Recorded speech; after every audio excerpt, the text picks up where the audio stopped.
Break के बाद आपका स्वागत है। आप देख रहे हैं कहानी कुर्सी की। इस वक्त प्रधानमंत्री नरेंद्र मोदी झारखंड में हैं, जमशेदपुर में जनसभा को संबोधित कर रहे हैं। सीधा आपको लिए चलते हैं। बड़े झारखंड का निर्माण बड़े सपनों के लिए हुआ था, लेकिन इन सपनों का, इन आकांक्षाओं का क्या हुआ? ये सब भ्रष्टाचार और लूट की भेंट चढ़ गए। और आप जानते हैं, इस देश की सबसे बेईमान और महाभ्रष्ट पार्टी एक ही है, कांग्रेस पार्टी। इस देश का सबसे भ्रष्ट परिवार एक ही है, कांग्रेस का परिवार। भ्रष्टाचार की सारी धाराएं वहीं से निकलती है। ये जेएमएम वाले भी उसी स्कूल से ट्रेनिंग लेते हैं और उस स्कूल का नाम है कांग्रेस स्कूल ऑफ करप्शन।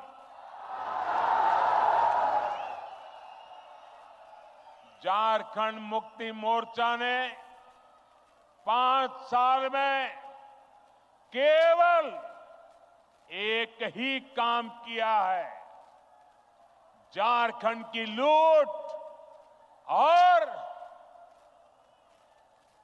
चारों तरफ भ्रष्टाचार। जेएमएम सरकार ने जल, जंगल, जमीन सब में भ्रष्टाचार किया।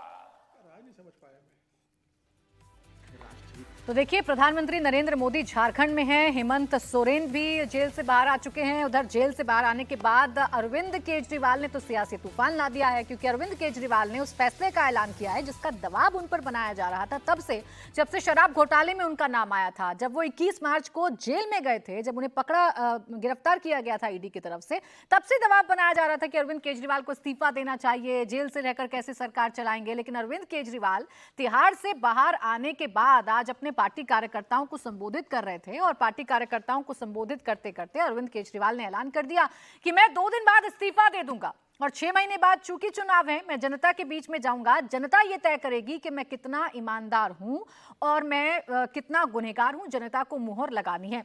अब आगे दिल्ली में क्या होगा अवधेश जी, इस पर चर्चा आगे बढ़ाते हैं कि दिल्ली में अब आगे क्या होगा। अरविंद केजरीवाल ने कुछ तो सोचकर इतना बड़ा फैसला लिया होगा, कोई नाम तो उनके दिमाग में चल रहे होंगे कि चलिए इसको आगे कर दिया जाए। देखिए, आम आदमी पार्टी में सामान्यतः कोई मुख्यमंत्री इस्तीफा दे, अगर इसकी सैद्धांतिक बात करें और अच्छे सच्ची सकारात्मक राजनीति की, तो वो देखेगा कि हमारे में से योग्यतम कौन है जो बचे हुए हैं। और दिल्ली की जो चुनौतियां हैं, दिल्ली की समस्याएं हैं, उनका भी निपटारा और जो हमारी राजनीति है उनका भी सामना करने वाला कौन नेता हो सकता है, वो एक कसौटी होती है करने वालों की। लेकिन ये केवल अरविंद केजरीवाल नहीं, भारत के इतिहास में जब भी ऐसा नेता मुख्यमंत्री पद से व्यवस्था में इस्तीफा देता है कि उसके पास मुख्यमंत्री पद पर रहने का कोई विकल्प नहीं रहता, तो फिर ऐसे व्यक्ति को बिठाता है जो केवल नॉमिनल है, माने नाम मात्र का मुख्यमंत्री हो, जो एक प्रकार से उसके टूल के रूप में काम करने, सारे निर्णय के किसका सूत्र और उसका नियंत्रण उनके हाथों में हो, राजनीति उनके हाथों में है। वैसे भी अरविंद केजरीवाल जी कह रहे हैं कि आप हमको सर्टिफिकेट दे दीजिए, जैसे कोर्ट को फैसला करने की आवश्यकता ही नहीं है। तो कोर्ट को देखना है कि भैया उनको ईमानदारी का सर्टिफिकेट जनता देगी या केस हुआ है कोर्ट का फैसला होगा, फिर मैं आपके पास आने के लिए तैयार हूं। तो ये पूर्व घोषणा है। जितने भी उदाहरण है आपको देखेंगे, चाहे नीतीश कुमार जी ने किया हो, लालू प्रसाद यादव जी को जाना पड़ा है, उन्होंने किया हो, ये सब हमारे यहाँ। हाँ, एक बार जरूर दिल्ली की घटना है, और वो जब मदन लाल खुराना जी को जाना पड़ा था तो उनके पास विकल्प नहीं दिया गया था कि कौन है। फिर पार्टी नेतृत्व ने फैसला करते हुए कि नहीं, दिल्ली के लिए योग्य व्यक्ति इस समय साहिब सिंह वर्मा है, और साहिब सिंह वर्मा फेल किए तो फिर पार्टी जहां निर्णय करेगी वो एक दूसरा पक्ष होगा। आम आदमी पार्टी उस रूप में एक पार्टी नहीं है जिस प्रकार से पार्टी को होना चाहिए। यहाँ एको अहम द्वितीय नास्ति में बार बार बोलता हूँ, अरविंद केजरीवाल जी के विचार से आंदोलन पैदा हुआ, उनके विचार और व्यवहार से पार्टी पैदा हुई, उनके अनुसार पार्टी और सरकार दोनों चलती है। सब मानते हैं कि हमको जो वोट मिलता है उनके कारण मिलता है, तो जाहिर है उसमें हम लोग इस समय ये नहीं कर सकते हैं। मेरे से तो कोई पूछा जाए तो इस समय चूंकि मैं दिल्ली का नागरिक हूं, मैं चाहूंगा कि हमारी दिल्ली की जो समस्या है, जो पानी की समस्या है, दिल्ली की सड़कों की हालत यह है कि एक भी सड़क पर आप गाड़ी स्मूथ नहीं चला सकते। जब हम नोएडा में आते हैं तो लगता है गाड़ी बहुत आराम से चल रही है। मुझे सुबह जो है 60 के 30 किलोमीटर जाना आना पड़ता है सुबह, एक मतलब गाड़ी आप 50-60 के स्पीड में चलाना कठिन होता है। तो मैं तो चाहूंगा कि कम से कम ऐसा मुख्यमंत्री हो जो इस समस्या को समझे, इसका समाधान करे।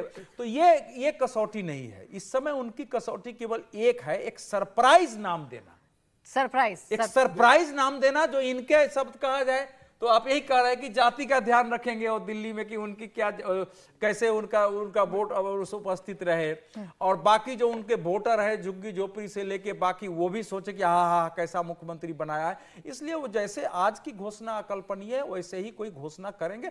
उस घोषणा में कोई राजनीतिक नैतिकता, राजनीतिक सूचिकता, दिल्ली का हित या एक अच्छी राजनीति के संदेश के केवल बात मैं नहीं समझ सकता हूं कि वो करेंगे। ठीक, समझिए। अवधेश जी, एक शब्द पर मुझे थोड़ा सा ऐतराज है।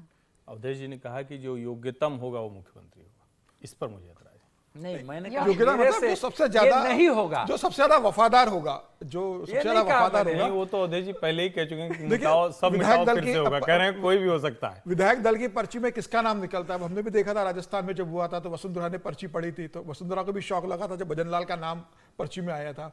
तो विधायक दल की बैठक में ऐसा ही होगा, अरविंद केजरीवाल जिसे चाहेंगे उसे मुख्यमंत्री बना देंगे। मुझे ऐसा लग रहा है कि इस बार पार्टी ने तय किया अरविंद केजरीवाल ने कि अरविंद केजरीवाल, मनीष सिसोदिया और संजय सिंह संगठन पर ध्यान देंगे, क्योंकि इन्हें लग रहा है कि जिस तरीके से कुछ पार्षदों ने पार्टी छोड़ दी, कुछ विधायक पार्टी छोड़कर चले गए, और जिस तरीके से परसेप्शन के अंदर ये गया है कि आम आदमी पार्टी शराब घोटाले में शामिल रही है और आम आदमी पार्टी की जो लोकप्रियता कम हुई है, जिस तरीके से अरविंद केजरीवाल जब जेल से जमानत पर बाहर आए थे, चुनाव प्रचार किया लोकसभा चुनाव में और कहा कि अगर आप मुझे दिल्ली में लोकसभा जिता देंगे तो मुझे जेल नहीं जाना पड़ेगा, उसके बाद भी 7 सीटें हार गए। तो आम आदमी पार्टी को लग रहा है कि जनता के बीच में यह संदेश जा रहा है कि अरविंद केजरीवाल ने करप्शन में कहीं ना कहीं भूमिका निभाई है। तो मुझे लग रहा है ये परसेप्शन की लड़ाई जनता के बीच में लड़ना चाहते हैं कि जनता के बीच में जाए, जनता को समझाए, चुनाव जीते और फिर यह कह दे कि अदालत का फैसला जब आएगा जनता की अदालत में हम बरी हो गए हैं और अरविंद केजरीवाल मुख्यमंत्री बनने के लिए फिर से तैयार है। तो मुझे लग रहा है परसेप्शन की लड़ाई है। अब जनता के बीच में जाकर अरविंद केजरीवाल से लड़ना चाहते हैं। उन्हें पता है कि कोर्ट का फैसला इतनी जल्दी नहीं आएगा। अब देखिए, परसेप्शन की लड़ाई तो अरविंद केजरीवाल लड़ना चाहते हैं, लेकिन अब अगला सीएम कौन होगा दिल्ली का, इस पर सोशल मीडिया पर भी तरह तरह के रिएक्शन सामने आ रहे हैं। एक फोटो चलाया जा रहा है विजय जी, जिसमें राखी बांध रही हैं आतिशी मनीष सिसोदिया को, और लिखा हुआ है कि गिफ्ट में भैया से दिल्ली की कुर्सी लूंगी, इस बार मिलने जा रही है। देखिए, इसको नॉन सीरियसली मत लीजिए। मुझे याद आ रहा है कि लालजी टंडन और मायावती जी के बीच में एक ज़माने में राखी बांधने की वो चली थी परंपरा, और मायावती जी को भारतीय जनता पार्टी ने मुख्यमंत्री बनाया था। ठीक है, और वैसे भी आतिशी जी का नाम सबसे ऊपर अभी लगता है। 2 बातें जो हुई अभी चर्चा में कि एक तो योग्यतम मुख्यमंत्री होना चाहिए, होगा नहीं, होना चाहिए। मतलब ये सब लोग चाहते हैं कि होना चाहिए, लेकिन कोई भी पॉलिटिकल लीडर कभी भी योग्यतम से ज़्यादा अपना वफादार, अपने जिस पर वो ट्रस्ट कर सकते हो, ट्रस्ट वर्दी हो, वो उसे मैं ये नहीं कह रहा कि वो कमजोरी होगा, वो भी योग्य हो सकता है। वफादार लोग कमजोर हों ऐसा जरूरी नहीं है। तो मतलब तो वो योग्य हो सकता है, लेकिन आतिशी जी का नाम ऊपर है। फिर वो महिलाओं को महिला मुख्यमंत्री के तौर पर भी एक हो सकता है कि भाई महिला मुख्यमंत्री जो है शीला जी के बाद वो मिले, और एक चुनाव के लिए नया चेहरे के तौर पर महिला मुख्यमंत्री को आगे बढ़ाकर आप काम कर सकते हो। युवा भी वो हैं और अभी सबसे ज़्यादा एक्टिव लोगों में से हैं। दूसरे सौरभ वहाँ पर है, लेकिन सौरभ उस तरह से अट्रैक्ट करेंगे कि नहीं करेंगे, वो अच्छे लोगों में से, अच्छे मंत्री भी हैं, अच्छे नेता भी है, प्रवक्ता भी अच्छे हैं, लेकिन लीड करने के लिए जो एक वही वाली बात होगी कि आपकी चमक कैसी होती है, सरप्राइज आप कैसे करते हैं। पहुंच गए लीड कर रहे हैं लीड करने, लीडर थोड़े चाहिए वहाँ। चेहरे के लिए भी नाम भी तो होना चाहिए, चेहरे के लिए जब बना रहे, बाकी तो चेहरा अरविंद केजरीवाल ही है वहाँ पर। विश्वस्त लोगों के लिहाज से अगर कहें जो सबसे जरूरी पैमाना होता है, बाकी सब तो इर्द गिर्द विश्वस्त होना। तो आतिशी, सौरभ ये बिल्कुल विश्वास दिखते हैं, ट्रस्टवर्दी लोग हैं। और दोनों जिस तरह से काम करते रहे हैं और उनके पक्ष से आप देखिए तो उनके पक्ष में वो सबसे अच्छा काम कर रहे हैं। अब आप भले कह रहे हैं कि वो मनीष सिसोदिया निकल के आए तो आतिशी वो रोने लगी तो वो ड्रामा कर रही थी, लेकिन उनके पक्ष से आप देखिए तो आतिशी मार्लेना भावुक हो गई, वो रोने लगी कि इतने दिनों तक वो किया। और आप वो सारी प्रेस कॉन्फ्रेंस याद कीजिए जब कोई नहीं था, जिस वक्त आतिशी और सौरभ भारद्वाज को प्रेस कॉन्फ्रेंस, ये दोनों बहुत मतलब मजबूती से अपनी बात रखते थे। तो मुझे लगता है कि आप सारे चेहरों में देखें, और एक समय में वो चेहरा हुआ करता था, लेकिन वो पता नहीं वो विवाह के बाद गड़बड़ हो गया या पहले गड़बड़ हो गया या दूसरी चीजें हो गई, लंदन जाने से गड़बड़ हो गया।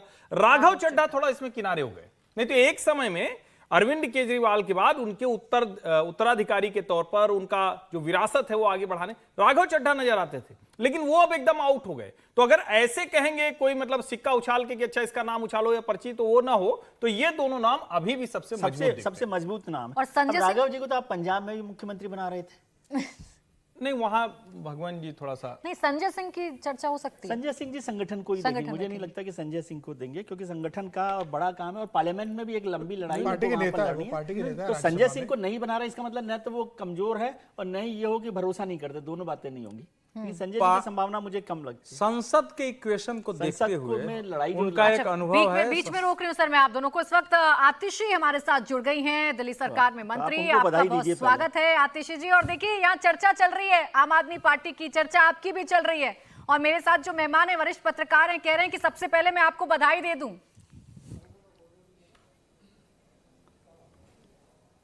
देखिए, आपको हमें बधाई तो देनी चाहिए, इस बात की बधाई देनी चाहिए कि आज आम आदमी पार्टी के मुखिया अरविंद केजरीवाल जी ने ईमानदारी की एक नई मिसाल कायम की है। इस देश की राजनीति में ये पहली बार हुआ है कि किसी नेता ने जनता के जनादेश के लिए कहा है कि अगर आपको मेरी ईमानदारी पे भरोसा है तो मुझे वोट दो, अगर मेरी ईमानदारी पे भरोसा नहीं है तो मुझे वोट मत दो। बिल्कुल आपको हमें बधाई देनी चाहिए, क्योंकि आज तक इस देश की राजनीति में कभी ऐसी ईमानदारी की मिसाल सामने नहीं आई है। देखिए, बधाई देने की बात जो कही जा रही थी आतिशी जी, वो ये कि अभी आप मंत्री के तौर पर मुझसे मुखातिब हो रही हैं, आने वाले समय में ऐसा ना हो कि मंत्री की जगह मुख्यमंत्री हो जाए। ऐसा ना हो मत बोलिए, ऐसा हो सकता है, ऐसा हो सकता है, ये चर्चाएं चल रही हैं। देखिए, हम तो चाहते हैं कि केंद्र सरकार अभी चुनाव करवा दे, चुनाव आयोग से अभी चुनाव की घोषणा करवा दे। हम तो जनता का जनादेश चाहते हैं। ये जो झूठे आरोप, ये जो गंदी राजनीति पिछले 2 साल से भारतीय जनता पार्टी कर रही है, कोर्ट ने तो अपना फैसला सुना दिया। कोर्ट ने तो केंद्र सरकार के मुंह पे तमाचा मार दिया। कोर्ट ने तो कह दिया कि सीबीआई और ईडी बंद पिंजरे में तोते की तरह हैं जो सिर्फ अपने मालिक की आवाज में बात करते हैं। लेकिन लोकतंत्र में सबसे बड़ा फैसला जनता को देना होता है, इसलिए हम तो जनता का फैसला चाहते हैं, जनता की मोहर चाहते हैं अपनी ईमानदारी पे। तो इसलिए हम तो केंद्र सरकार से कह रहे हैं, हम तो चुनाव आयोग से कह रहे हैं कि अभी नवंबर में चुनाव होना है महाराष्ट्र में, उसके साथ दिल्ली का चुनाव भी करवा दे, दिल्ली की जनता अपना जनादेश देगी। आतिशी जी, सुप्रीम कोर्ट ने अरविंद केजरीवाल को सशर्त बेल दी और इसी बेल को अब आपके विरोधी आधार बना रहे हैं, चाहे कांग्रेस हो या बीजेपी हो। कह रहे हैं भाई इस्तीफा तो देना उनकी मजबूरी थी ना, बेशक आप आंदोलनकारी बन जाइए, बेशक आप कहिए मेरी अग्नि परीक्षा थी, बेशक आप कहिए मैं सबसे बड़ा और ईमानदार नेता हूं, लेकिन आप जब सीएम रहते काम नहीं कर पाएंगे तो कैसे बने रहेंगे आप पद पर? देखिए प्राची जी, अरविंद केजरीवाल जी जब से दिल्ली के मुख्यमंत्री बने हैं, भारतीय जनता पार्टी ने उनका काम रोकने की, उन पर पाबंदियां लगाने की कोई कसर नहीं छोड़ी है। 67 सीटों के साथ फरवरी 2015 में मुख्यमंत्री बने थे। मई 2015 में अरविंद केजरीवाल पर ऐसी पाबंदियां लगाई गई, एमएचए के माध्यम से गैर कानूनी नोटिफिकेशन लगाया गया जिसने सारी ताकत छीन ली। एक के बाद एक ऐसे एलजी भेजे गए जिन्होंने अरविंद केजरीवाल के काम पे पाबंदी लगाई। 8 साल की कानूनी लड़ाई के बाद सुप्रीम कोर्ट से फैसला अपने हक में लेके आई अरविंद केजरीवाल की सरकार, की चुनी हुई सरकार के पास ताकत होगी। 8 दिन के अंदर अंदर पाबंदियों भरा एक जीएनसीटीडी अमेंडमेंट लेके आ गई भारतीय जनता पार्टी सरकार। लेकिन सब पाबंदियों के बावजूद अरविंद केजरीवाल ने काम करके दिखाया है, और सुप्रीम कोर्ट ने तो कोई ऐसी पाबंदी भी नहीं लगाई, क्योंकि दिल्ली में कोई भी मंत्रालय आज अरविंद केजरीवाल के पास नहीं है। उनके पास फाइलें ही वही जानी है जो एलजी साहब के पास जानी है, और वो साइन कर सकते हैं, हर काम कर सकते हैं। अरविंद केजरीवाल मंत्रियों को आदेश दे सकते हैं, अरविंद केजरीवाल विधायकों को आदेश दे सकते हैं, अरविंद केजरीवाल काम करवा सकते हैं अरविंद केजरीवाल। लेकिन एक चीज अगर अरविंद केजरीवाल बर्दाश्त नहीं कर सकते हैं, वो भ्रष्टाचार का आरोप है, वो अपनी ईमानदारी पे सवाल है।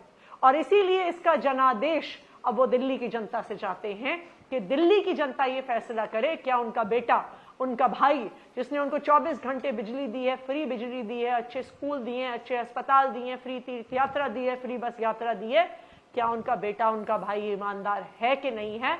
आज ये फैसला अरविंद केजरीवाल दिल्ली की जनता से चाहते हैं। ठीक है आतिशी जी, भ्रष्टाचार के आरोप अरविंद केजरीवाल बर्दाश्त नहीं कर सकते, इसलिए उन्होंने इस्तीफे का ऐलान कर दिया है। लेकिन ये आरोप तो नए नहीं है, शराब घोटाला तो बहुत दिनों से चल रहा है। जब आप 21 मार्च को ईडी ने गिरफ्तार किया, उसके बाद जेल में रहे, बेल की एप्लीकेशन रिजेक्ट होती रही, अब सुप्रीम कोर्ट ने बेल दे दी है, उस वक्त ये फैसला क्यों नहीं लिया गया? क्योंकि भारतीय जनता पार्टी ईडी और सीबीआई का इस्तेमाल कर रही थी विपक्ष की सरकारें गिराने के लिए। आप भारतीय जनता पार्टी का 10 साल का इतिहास देखिए, उन्होंने ईडी और सीबीआई का प्रयोग किया विधायकों को तोड़ने के लिए, सरकारें गिराने के लिए। सीबी और ईडीआई का प्रयोग किया बैकडोर से कर्नाटका में सरकार बनाने के लिए, गोवा में सरकार बनाने के लिए, मध्य प्रदेश में सरकार बनाने के लिए, महाराष्ट्र में सरकार बनाने के लिए, मणिपुर में सरकार बनाने के लिए, अरुणाचल प्रदेश में सरकार बनाने के लिए। अब भारतीय जनता पार्टी ने नया षड्यंत्र शुरू किया, विपक्ष के मुख्यमंत्रियों को गिरफ्तार करके विपक्ष की सरकार गिराने का। उन्होंने हेमंत सोरेन जी को गिरफ्तार किया, उन्होंने अरविंद केजरीवाल जी को गिरफ्तार किया। अगर अरविंद केजरीवाल जी ने इस्तीफा दे दिया होता तो अगला नंबर ममता बनर्जी का होता, सिद्धरमैया का होता, पिनरई विजयन का होता, स्टालिन का होता। यह भारतीय जनता पार्टी का नया षड्यंत्र था, इसलिए अरविंद केजरीवाल जी ने इस्तीफा नहीं दिया। लेकिन आज वो दिल्ली की जनता से इस बात का जनादेश चाहते हैं। देखिए, सुप्रीम कोर्ट ने तो पूरी बात कही थी। जब सुप्रीम कोर्ट ने कह दिया कि सीबीआई और ईडी एक पिंजरे में बंद तोते की तरह हैं, जब सुप्रीम कोर्ट ने कह दिया कि सीबीआई और ईडी को स्वतंत्र होना चाहिए, जब उनकी इन्वेस्टिगेशन अबव बोर्ड होनी चाहिए, तो ये सुप्रीम कोर्ट ने ही साफ कर दिया कि अरविंद केजरीवाल की गिरफ्तारी एक राजनीतिक साजिश थी। लेकिन जैसा मैंने कहा, लोकतंत्र में अंतिम जनादेश, अंतिम फैसला जनता का होता है, और इसी जनता के फैसले के लिए अरविंद केजरीवाल और उनकी आम आदमी पार्टी जा रही है। और अब हम चाहते हैं कि जल्द से जल्द चुनाव हो दिल्ली में और जनता ये फैसला करे और अरविंद केजरीवाल की ईमानदारी पे मोहर दिल्ली की जनता लगाए। अच्छा, सवाल आपसे ये पूछा जा रहा है आतिशी जी, क्योंकि सोशल मीडिया पर भी अब लगातार रिएक्शन सामने आ रहे हैं। आपका एक फोटो भी वायरल किया जा रहा है जिसमें आप राखी बांध रही है मनीष सिसोदिया जी को, और कहा जा रहा है कि दिल्ली की कुर्सी आपको गिफ्ट में मिलने जा रही है। ये जिम्मेदारी अगर आपको मिलती है तो क्या आप ये जिम्मेदारी निभाने के लिए तैयार हैं?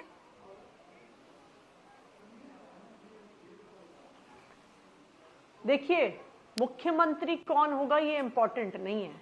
इंपॉर्टेंट ये है कि आम आदमी पार्टी की अगर दिल्ली में सरकार एक दिन के लिए अब चलती है, एक महीने के लिए चलती है, जब तक चलेगी दिल्ली की जनता के लिए काम करती रहेगी, क्योंकि हम दिल्ली की जनता की सेवा करने के लिए आए हैं। लेकिन हम ये भी चाहते हैं कि दिल्ली की जनता अपना फैसला बताए, दिल्ली की जनता बताए कि क्या वो मानते हैं कि अरविंद केजरीवाल ईमानदार है कि नहीं है। और देखिए प्राची जी, जनता सब जानती है। जनता ने वो भ्रष्टाचारी सरकारें देखी हैं जिसमें 8-8 घंटे पावर कट लगते थे, फिर भी बिजली के इतने बड़े बड़े बिल आते थे। दिल्ली की जनता ने वो भ्रष्टाचारी सरकारें देखी हैं जहां पे सरकारी स्कूल टूटे फूटे होते थे। दिल्ली की जनता ने वो भ्रष्टाचारी सरकारें देखी हैं जहां पे व्यक्ति का, एक परिवार के एक व्यक्ति का इलाज कराने के लिए गहने गिरवी रखने पड़ते थे, अपना घर गिरवी रखना पड़ता था। दिल्ली की जनता के रिश्तेदार सारे यूपी में भी हैं, उत्तर यहाँ पे हरियाणा में भी हैं, उत्तर प्रदेश में भी हैं, राजस्थान में भी हैं, मध्य प्रदेश में भी हैं, गुजरात में भी हैं। उन्होंने देखा है वहां का भ्रष्टाचार, वहां के टूटे फूटे सरकारी स्कूल, टूटे फूटे सरकारी अस्पताल, महंगी बिजली, लंबे लंबे पावर कट। जी, दिल्ली की जनता को पता है कि उनका बेटा, उनका भाई अरविंद केजरीवाल ईमानदार है और उसी ईमानदारी की वजह से 10 साल इतना काम करके आतिशी जी, दिल्ली की जनता पर आपको भरोसा है, दिल्ली की जनता के जनादेश पर आपको भरोसा है। ये जनादेश तो आपको लोकसभा चुनावों में भी मिला, जेल का जवाब वोट से आपका कैंपेन था, लेकिन वो जनादेश या वो समर्थन आपको तब नहीं मिला, तो इस बार कैसे उम्मीद कर रहे हैं आप लोग? होने दीजिए चुनाव। अगर भारतीय जनता पार्टी में हिम्मत है तो कर दे चुनाव की घोषणा, दूध का दूध पानी का पानी हो जाएगा। हम में तो हिम्मत है, हमें तो अपने काम पे भरोसा है, हमें अरविंद केजरीवाल जी की ईमानदारी पे भरोसा है, दिल्ली के लोगों के प्यार पे भरोसा है। तभी आज हम कह रहे हैं कि हम करवाएं चुनाव, करवाए भारतीय जनता पार्टी की सरकार महाराष्ट्र के साथ चुनाव, दिल्ली के लोग अपना फैसला देंगे। आतिशी जी, सवाल ये है कि मुख्यमंत्री कौन होगा, इस पर तो आप कह रहे हैं विधायक दल का नेता कौन होगा, विधायक चुनेंगे, जल्दी चुनावों की मांग भी आप कर रहे हैं, तो क्या विधानसभा को भंग करवाने जैसी कोई सिफारिश भी की जाएगी आप लोगों की तरफ से? देखिए, उसकी अब जरूरत ही नहीं है। इसलिए जरूरत नहीं है बिकॉज जब किसी भी विधानसभा के आखिरी 6 महीने होते हैं तो इलेक्शन कमीशन कभी भी चुनाव करवा सकती है। तो आज चुनाव करवाने के लिए विधानसभा को भंग करने की जरूरत ही नहीं है। लेकिन भारतीय जनता पार्टी में हिम्मत है कि नहीं है चुनाव करवाने की, ये तो भारतीय जनता पार्टी बताएगी।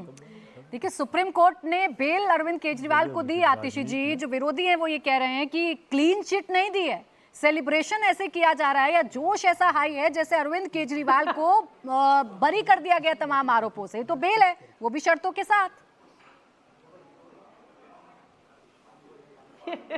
पिछले 2 साल से यही विरोधी आपके टीवी चैनल पे आके कह रहे हैं, देखो अगर ईमानदार है, अगर भ्रष्टाचार नहीं किया तो बेल क्यों नहीं मिल रही, बेल क्यों नहीं मिल रही, बेल क्यों नहीं मिल रही, बेल क्यों नहीं मिल रही। आज जब बेल मिल गई तो कह रहे बेल ही तो मिली है, बेल ही तो मिली है। भाई आप ट्रायल तो करवा नहीं रहे हो, आप ट्रायल शुरू करवा नहीं रहे हो। बिल्कुल जब ट्रायल होगा तो बेइज्जत बरी होंगे।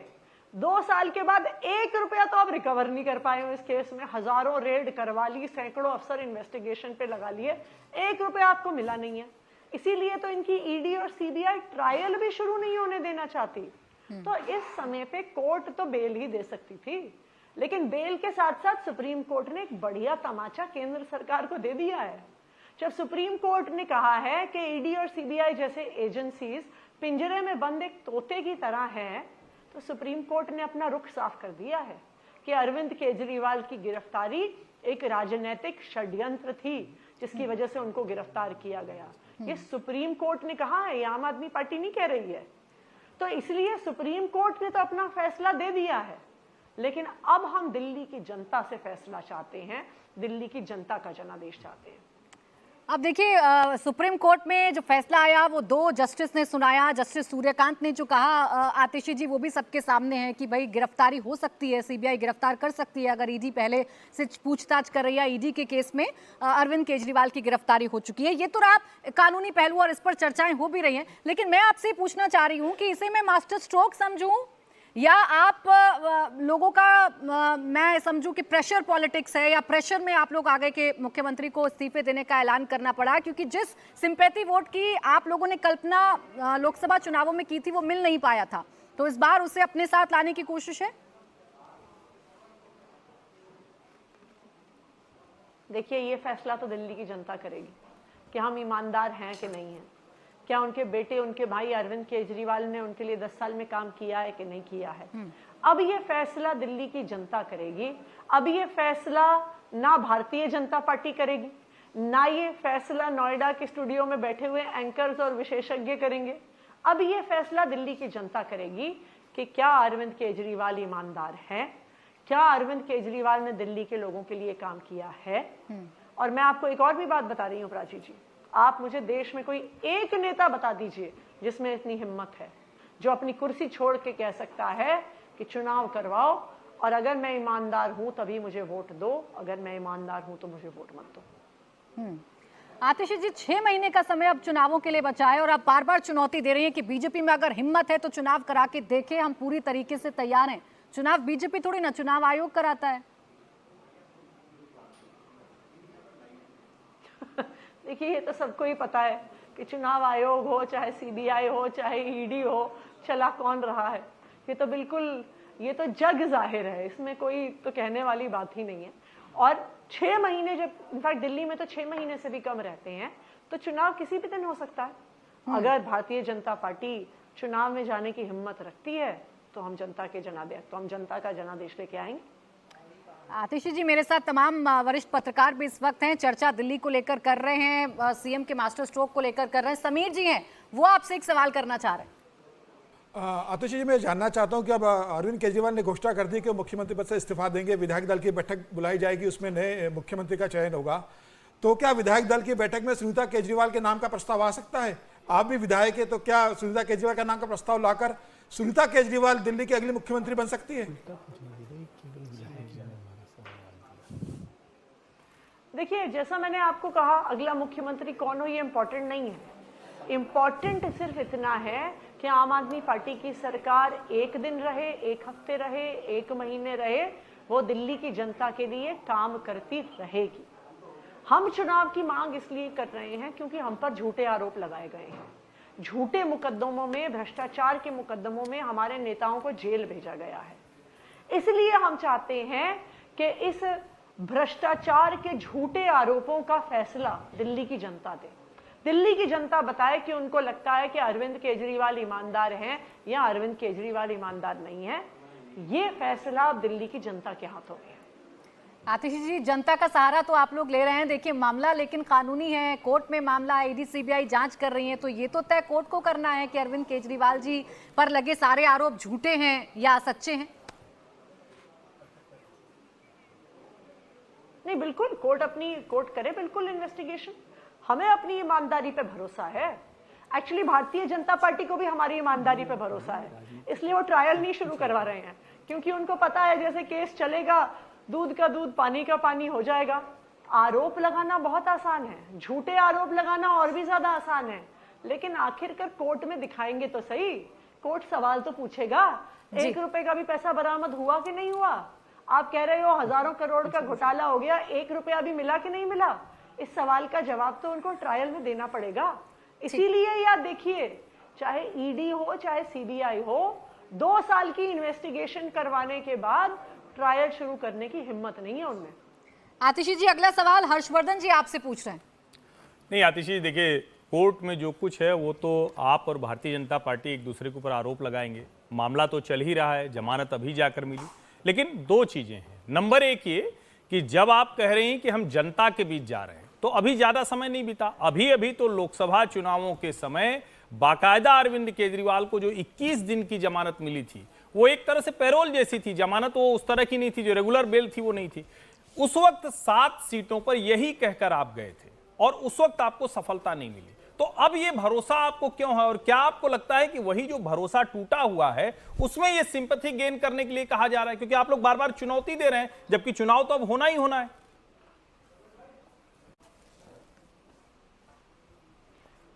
देखिए, आप दिल्ली की जनता से जाके पूछिए कि 2 साल से जो झूठे आरोप अरविंद केजरीवाल पे लगाए जा रहे हैं, उन पर दिल्ली की जनता की क्या राय है।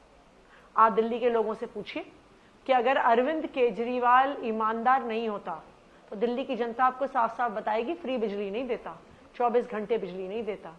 आप दिल्ली की जनता से पूछिए, वो आपको बताएंगी कि अरविंद केजरीवाल अगर भ्रष्टाचारी होता तो 24 घंटे बिजली नहीं आती, कि अगर अरविंद केजरीवाल भ्रष्टाचारी होता तो सरकारी स्कूल प्राइवेट स्कूलों से बेहतर नहीं हो गए होते, कि अगर अरविंद केजरीवाल भ्रष्टाचारी होता तो सरकारी अस्पतालों में अच्छा इलाज नहीं मिल रहा होता। जी देखिए, जनता बहुत समझदार है।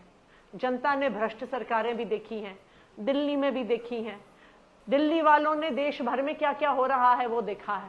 उन्होंने देखा है कि गुजरात में किस तरह से पुल टूटते हैं, उन्होंने देखा है बिहार में किस तरह से पुल टूटते हैं, उन्होंने देखा है हरियाणा में किस तरह से 8-8 घंटे बिजली चलती है, उन्होंने देखा है कि उत्तर प्रदेश में किस तरह से टेंट वाले स्कूल चलते हैं, उन्होंने देखा है भ्रष्टाचार की सरकारें कैसे चलती हैं। इसलिए हमें दिल्ली वालों पे भरोसा है, उनकी समझदारी पे भरोसा है। इसलिए हम चाहते हैं कि अब अरविंद केजरीवाल और आम आदमी पार्टी की ईमानदारी पे अगर फैसला होना है तो वो फैसला दिल्ली के लोगों को। देखिए, ये बात तो सही है। अब दिल्ली कौन चलाएगा और ये तो दिल्ली वाले ही तय करेंगे। बहुत शुक्रिया आतिशी जी आपका हमें समय देने के लिए। हमारे साथ दिल्ली की मंत्री आतिशी जी थी। आज अरविंद केजरीवाल ने लेकिन अपने कार्यकर्ताओं के बीच जिस तरीके का एक धमाका किया है, हर कोई हैरान रह गया, क्योंकि उनका विपक्ष लगातार ये मांग कर रहा था कि अरविंद केजरीवाल इस्तीफा दें, लेकिन अरविंद केजरीवाल ने इस्तीफा देने का वक्त खुद चुना। अब वो इस्तीफा देने के बाद क्या तय करते हैं, दिल्ली का अगला मुख्यमंत्री कौन होगा, सबसे बड़ा सवाल तो यही है। हमारे साथ आम आदमी पार्टी के एक और सीनियर लीडर, राज्यसभा सांसद राघव चड्ढा जी जुड़ रहे हैं। राघव जी, बहुत स्वागत आपका। बहुत बहुत शुक्रिया सौरभ जी। ऐसा सरप्राइज संडे को?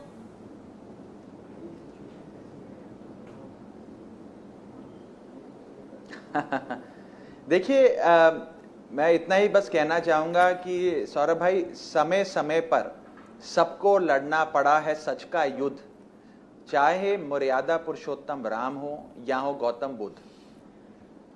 जब जब किसी इज्जतदार ईमानदार व्यक्ति पर तौमतें लगाई जाती हैं तो उसे अग्नि परीक्षा से गुजरना पड़ता है, और मुख्यमंत्री अरविंद केजरीवाल ने अपने लिए अग्नि परीक्षा स्वयं चुनी है। देखिए, एक ऐसे दौर में हम जी रहे हैं जिस दौर में शायद ही कोई चपरासी की नौकरी से भी इस्तीफा देता होगा। राजनीति की बात करें तो सांसद, मंत्री, विधायक छोड़िए, कोई अपनी पार्षदी से इस्तीफा नहीं देता है। इस दौर में अपने मुख्यमंत्री पद से इस्तीफा देने का फैसला अरविंद केजरीवाल जी ने लिया है। ये उनकी ईमानदारी और उनकी अग्नि परीक्षा से गुजरने की इच्छा को दर्शाता है। अब दिल्ली की जनता तय करेगी कि अरविंद केजरीवाल जी ईमानदार हैं। मैं आपको याद दिलाना चाहूंगा कि 2020 में जब दिल्ली का चुनाव हुआ था तो अरविंद जी ने जनता के बीच जाकर कहा कि अगर मैंने दिल्ली के लोगों के लिए अच्छा काम किया है तो मुझे वोट देना, नहीं किया तो भले वोट मत देना। आज कुछ उसी प्रकार 2025 का चुनाव का मूल सवाल उन्होंने आज जनता के बीच डाल दिया है। वो ये है कि अगर वे समझते हैं कि केजरीवाल ईमानदार हैं तो झाड़ू का बटन दबाओ और उन्हें फिर मुख्यमंत्री बनाओ, अन्यथा ना दबाओ। और मुझे लगता है कि दिल्ली की जनता की अदालत इस बार तय करेगी। लोकतंत्र में सबसे बड़ी अदालत होती है जनता की अदालत, वो तय करेगी अपना मुख्यमंत्री ईमानदार है कि नहीं है। और मेरा ये विश्वास है कि फरवरी में प्रचंड बहुमत से अरविंद केजरीवाल जी वापसी करेंगे और वे फिर दिल्ली के मुख्यमंत्री बनेंगे। राघव जी, लेकिन ये तो सवाल है कि 5 महीने क्यों लग गए अरविंद केजरीवाल जी को ये तय करने में? वो जेल रहे 5 महीने, उसके बाद तब मांग होती रही भाई अब दिल्ली को मुख्यमंत्री की जरूरत है, आप किसी और को अपॉइंट कर दीजिए, इस्तीफा नहीं दिया। बेल मिलने के बाद इस्तीफा क्यों? देखिए, आज उन्होंने अपने वक्तव्य में इस बात पे रोशनी डाली। उन्होंने कहा कि मैं सोच रहा था कि मैं पहले दे देता हूं इस्तीफा, लेकिन अगर पहले इस्तीफा देता तो फिर एक प्रेसिडेंट तय हो जाता कि किसी भी मुख्यमंत्री को जेल में डालो, वो इस्तीफा देगा और वो अपने पद छोड़ देगा, सरकार छोड़ देगा, और फिर सरकार पे किस प्रकार कब्जे किए जाते हैं वो आपने देखे हैं। उन्होंने आने वाले दौर के लिए इस प्रकार के हथकंडे सरकारें ना अपनाए, सरकारों को बर्खास्त करने के लिए, नेताओं को बर्खास्त करने के लिए, उसे बचाने के लिए, लोकतंत्र को बचाने के लिए ये फैसला आज लिया है। और आज जब सुप्रीम कोर्ट ने उन्हें बेल दी है, वो चाहे तो मुख्यमंत्री बने रह सकते हैं, चाहे तो पूरा काम कर सकते हैं, लेकिन उन्होंने इस्तीफा देना स्वीकार किया, इस्तीफे देने का फैसला लिया। इसके लिए बड़ा दिल, बड़ा जिगरा चाहिए। और कहीं ना कहीं मुझे लगता है कि जनता इस अग्नि परीक्षा को उतने ही प्यार और सत्कार और आशीर्वाद से लेगी जिस प्रकार उन्होंने 2013 में इस्तीफा दिया था। और फिर जब करीब 1 साल बाद चुनाव हुआ, उस चुनाव में दिल्ली की जनता ने अपने बेटे अरविंद केजरीवाल को आजाद भारत के इतिहास के सबसे बड़े जनादेश की सरकार बनाने का मौका दिया। 70 में से 67 विधायक दिए। कुछ वैसा ही हमें लगता है कि 2025 के चुनाव में भी होगा।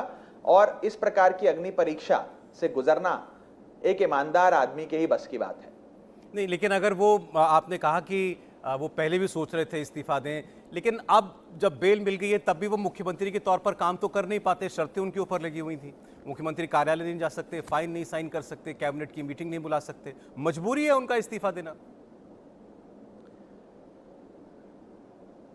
नहीं, देखिए, पहली चीज तो यह, इस प्रकार की शर्तें, चाहे वो कानूनी शर्तें हों, राजनीतिक शर्तें हों, या केंद्र सरकार या उपराज्यपाल के कार्यालय द्वारा लगाई गई राजनीतिक शर्तें हों, एडमिनिस्ट्रेटिव शर्तें हों, इस प्रकार की शर्तों का सामना तो अरविंद केजरीवाल जी 10 सालों से कर ही रहे हैं। और इस प्रकार की कोई ऐसी कठोर शर्त भी नहीं है कि वो बतौर मुख्यमंत्री काम नहीं कर सकते, बल्कि वे जेल से भी सरकार चला रहे थे।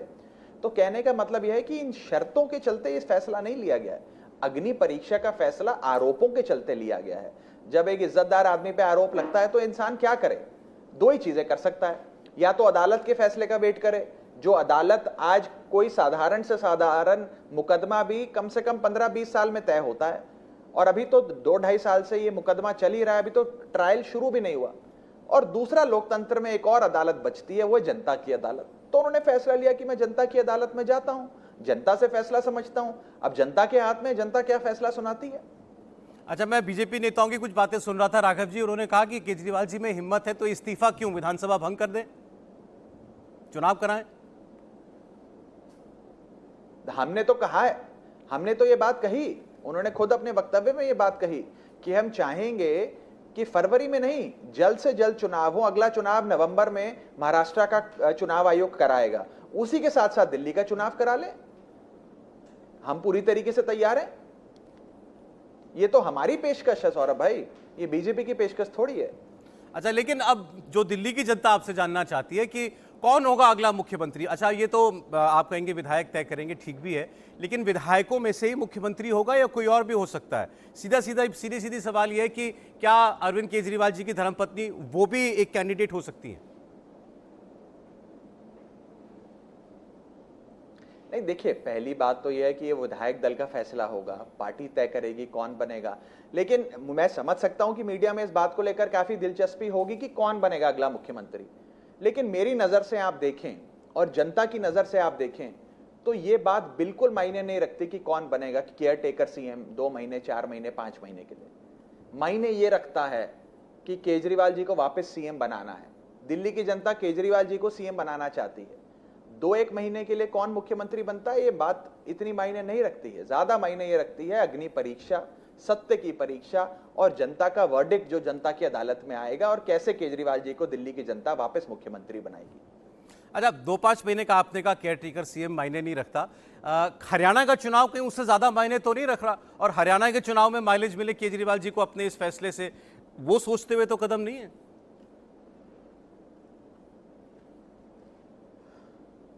अब देखिए, ये हमने तो तय नहीं किया था कि केजरीवाल जी को कब समन किया जाएगा, कब अरेस्ट किया जाएगा, कब बेल मिलेगी, और बेल मिलने के साथ साथ हरियाणा का चुनाव भी आ जाएगा। ये एक समय तिथि तो परमात्मा ने ही तय करी है, हमने तो नहीं करी।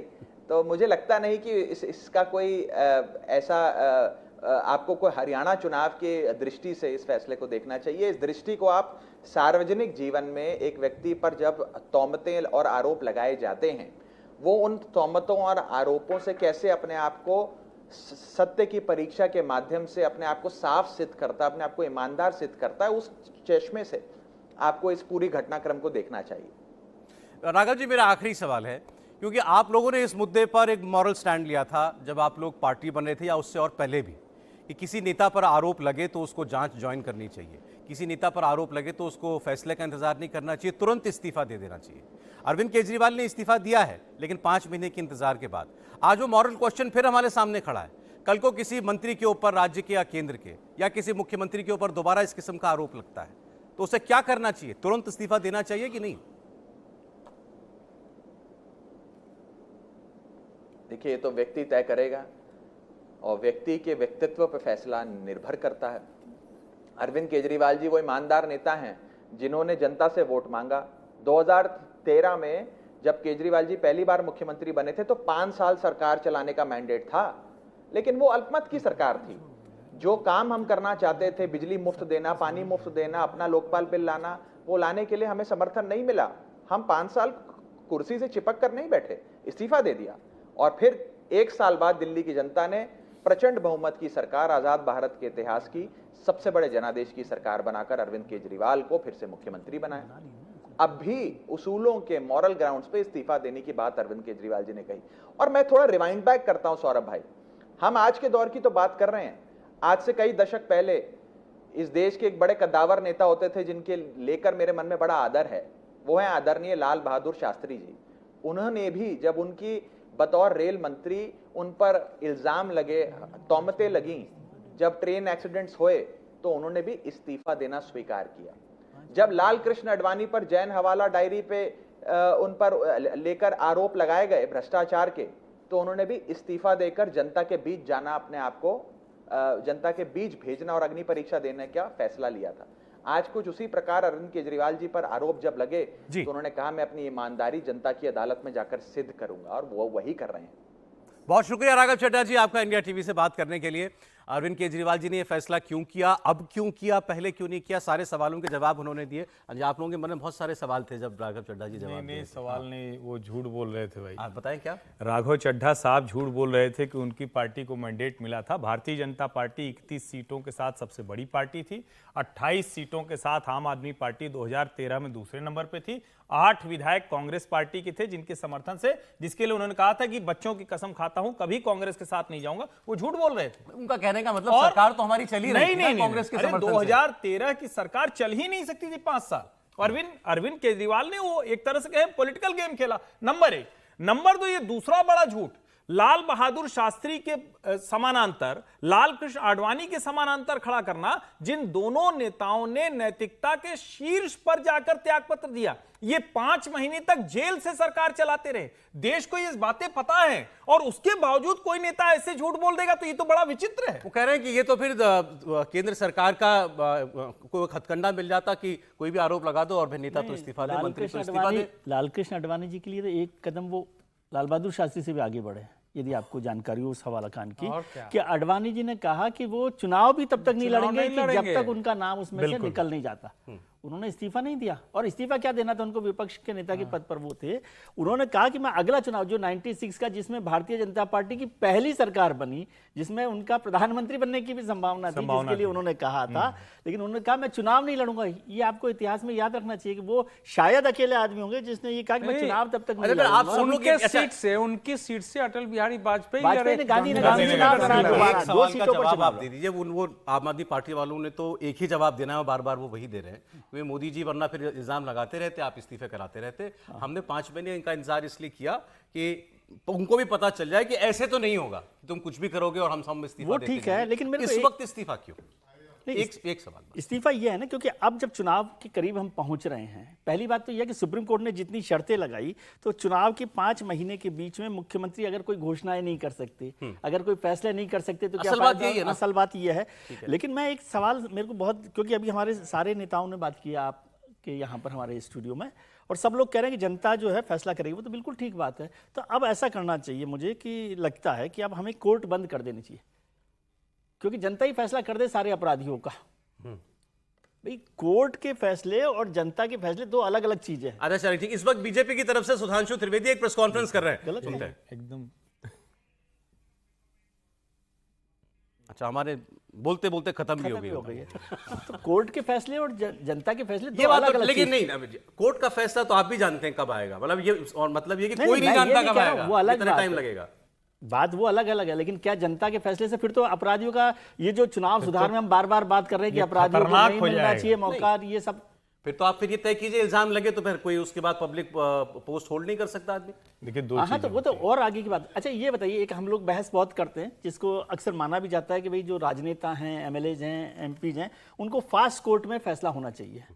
मुझे ये बताइए, इसकी जरूरत क्यों है? फास्ट कोर्ट में फैसला तो सारे होने चाहिए ना। मैं आम आदमी हूं, मेरा केस 10 साल में अंडर ट्रायल ही पड़ा रहा हूं, जेल में, वो चल जाएगा। लेकिन कोई एमएलए, कोई एमपी जो है वो फास्ट ट्रैक कोर्ट, इनका केस एमपी एमएलए कोर्ट में क्यों नहीं चलना? नहीं, इनका नहीं, मैं तो बात कर रहा हूं, वो तो ईडी का केस अलग है, वो एक दूसरा मसला था। अच्छा कि आपने ये गलत बात है क्या? क्योंकि नेताओं के खिलाफ इतने मामले थे और बार बार वो आरोप लगता था, कई नेता कहते थे कि रहेंगे कि नहीं रहेंगे, लेकिन तो इसलिए इसी सरकार ने सर्वोच्च न्यायालय के निर्देश पे MP MLA fast track court बनाई, जिसकी वजह से बहुत से नेताओं के ऊपर मामले जल्दी से तय हुए। लेकिन ये तो दुरुस्त बात है कि ये तो सब पे होना चाहिए, लेकिन ये वाला थोड़ा अन्याय हो रहा है कि आप सर्वोच्च न्यायालय से जमानत मिल गई, आपको सामान्य व्यक्ति से इतर बार बार आपकी सुनवाई हो जाती, और आप कह रहे हैं कि ना जाने कब होगा फैसला। आपको न्याय, एक तरफ तो आप कह रहे हैं कि न्यायालय ने केंद्र सरकार को बड़ा तमाचा मार दिया, एजेंसी को तमाचा मार दिया, दूसरी कह रहे हैं कुछ होगा ही नहीं। और अगर ये जनता तय करती है तो 7 की 7 सीटें हरा दी थी, तो आपको बेल नहीं मिलनी चाहिए, आपको सुप्रीम कोर्ट से कहना चाहिए था कि जनता ने तय कर दिया, हम जेल में। एक बार जरा बीजेपी ने कहा क्या, वो सुन लेते हैं 1 मिनट। फिर मैं पूछना चाहता हूं कि आप बाहर आए हैं तो जेल में रह के तो आपने इस्तीफे की बात की नहीं, बाहर आके इस्तीफा देने की बात क्यों हो रही है? और ये 48 घंटे बाद की बात क्या है? देश और दिल्ली की जनता जानना चाहती है 48 घंटे का राज क्या है, ये 48 घंटे में क्या क्या सेटल करना है। क्योंकि आप देश के पहले मुख्यमंत्री बने हैं जो सर्वोच्च न्यायालय के द्वारा प्रतिबंधित है कि आप कार्यालय नहीं जा सकते, कोई फाइल नहीं साइन कर सकते, जिस मुद्दे में आप आरोपी हैं उस पर बयान नहीं दे सकते। भारत के इतिहास में कोई ऐसा उदाहरण नहीं होगा कि मुख्यमंत्री के ऊपर यह प्रतिबंध हो, उसके बाद भी 48 घंटे किस चीज के लिए चाहिए? सरकारी काम तो कर नहीं सकते, तो कौन सा निजी काम है, कौन सी ऐसी निजी चीज है जिसके लिए आप 48 घंटे की मोहलत मांगने की कोशिश कर रहे हैं? और हम यह भी कहना चाहेंगे, जब केजरीवाल जी ने इस्तीफे की बात की तो हम यह कह सकते हैं कि यह उनके जुर्म का इकबालिया बयान हो गया। यानी आपने मान लिया कि आप पे जो आरोप थे वो इस लायक हैं कि आप पद पे नहीं रह सकते, अर्थात आपके आरोपों की स्वीकारोक्ति है जब आपने त्याग पत्र की बात कही।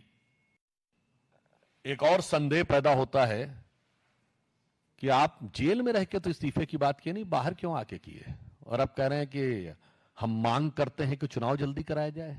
कहीं ऐसा तो नहीं चुनावी दंगल में उतरने की जो बात आ रही है वो आपकी पार्टी के अंदर कोई दंगल हो रहा है जिसकी वजह से आपको लग रहा है आप संभालना मुश्किल होगा? ये त्याग पत्र का विषय की आवश्यकता किस विवशता के साथ आई है? दिल्ली की जनता के मन में प्रश्न है कि त्याग पत्र की आवश्यकता किस विवशता के साथ है, क्योंकि जब वो बात कह रहे हैं तो अपनी चरित्र के अनुरूप वो अनर्गल बात कह रहे हैं। आप दिल्ली के मुख्यमंत्री अभी भी हैं, आपका प्रचंड बहुमत है विधानसभा में। यदि चुनाव चाहते हैं तो कैबिनेट की बैठक बुलाइए, असेंबली डिसॉल्व करके डिसोल्यूशन ऑफ असेंबली रिकमेंड कर दीजिए नए चुनाव के लिए। इसमें मांग क्या करना भाई? जिसके पास 70 में 62 एमएलए हैं वो कह रहे मैं मांग करता हूं कि चुनाव किया जाए। यह मांग अपने आप में दर्शाती है कि उनका किरदार अपने आप में कितना विचित्र हो गया है। देखिए बीजेपी भी वही सवाल पूछ रही है, अब इस्तीफा क्यों? बीजेपी का प्रश्न जायज है। अरविंद प्रश्न केजरीवाल तो के अंदर सबका है समीर जी। बिल्कुल, अरविंद केजरीवाल में नैतिकता होती तो उसी समय इस्तीफा दे देते। लेकिन जब अरविंद केजरीवाल को लगा कि अब बाहर आने के बाद भी मैं मुख्यमंत्री की कार्यभार नहीं संभाल सकता हूं, मैं फाइल साइन नहीं कर सकता हूं, और अब मुझे चुनाव में जाना है और कोई बड़ा निर्णय लेना है, और अब ये बेसिकली सिंपैथी गेन करना चाहते हैं। वो ये बताना चाहते हैं कि देखिए अब मैं नैतिकता के मानदंड पे आ रहा हूं, मैं इस्तीफा दे दिया, जनता के बीच जाऊंगा, जनता को बताऊंगा मुझसे मेरे से किस तरह व्यवहार किया गया, मैंने इस्तीफा दे दिया है। अब 2025 का जो चुनाव होने वाला है भारतीय जनता पार्टी और आम आदमी पार्टी के बीच में, सिर्फ इसी बात को लेगा होगा कि अरविंद केजरीवाल भ्रष्टाचारी है या नहीं है। भारतीय जनता पार्टी कहेगी कि शराब घोटाले में अरविंद केजरीवाल भ्रष्टाचारी है, और अरविंद केजरीवाल कहेंगे मैं भ्रष्टाचारी नहीं हूं, मैं जनता के बीच जा रहा हूं। जनता यह तय करेगी कि वो केजरीवाल को भ्रष्टाचार मानती है कि नहीं मानती है। कोर्ट का फैसला जो आएगा वो आएगा, लेकिन जनता की नजर में अगर केजरीवाल भ्रष्ट होंगे तो सत्ता से बाहर होंगे, अगर जनता उन्हें क्लीन चिट देगी तो वो सत्ता में वापस लौटेंगे।